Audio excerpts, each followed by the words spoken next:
কামৰূপ জিলা ক্ৰীড়া সন্থা আৰু দদৰা শংকৰজ্যোতি ক্ৰীড়া সন্থাৰ সহযোগত 7 দিনীয়াকৈ এক উন্নত প্ৰশিক্ষণৰ ফুটবল প্ৰশিক্ষণৰ জৰিয়তে এই অঞ্চলৰ বিশেষকৈ ফুটবল খেলুৱৈসকলক যি প্ৰশিক্ষণ দিয়াৰ ব্যৱস্থা কৰিছে এই প্ৰশিক্ষণ শিবিৰ দুজন কৰিবলৈ পাই বহুদিন কৰিবলৈ পাই অতি আনন্দিত হৈছোঁ আৰু দদৰা ৰাজহুৱা খেলপথাৰত এই অনুষ্ঠিত কৰা 7 দিনীয়া এই ফুটবল প্ৰশিক্ষণ এই শিবিৰটোৱে নিশ্চয়কৈ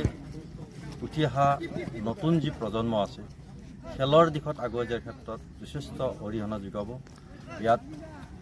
উত্তৰাখণ্ডৰ পৰা দুজনকৈ অতি অভিজ্ঞ প্ৰশিক্ষকক ইয়াত প্ৰশিক্ষক হিচাপে লৈ অহা হৈছে। বিশেষকৈ যোশী আৰু ৱাজিদ আলী ডাঙৰীয়াক এই দুজন প্ৰশিক্ষকে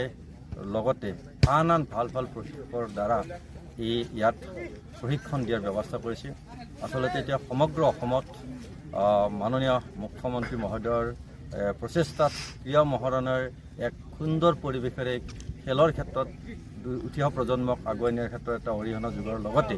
এনেধৰণে কামৰূপ জিলা ক্ৰীড়া সন্থা আৰু দদৰা শংকৰজ্যোতি ক্ৰীড়া সন্থাই 7 দিনকৈ ফুটবলৰ ক্ষেত্ৰত প্ৰশিক্ষণ দিয়াৰ যি ব্যৱস্থা এই ব্যৱস্থাই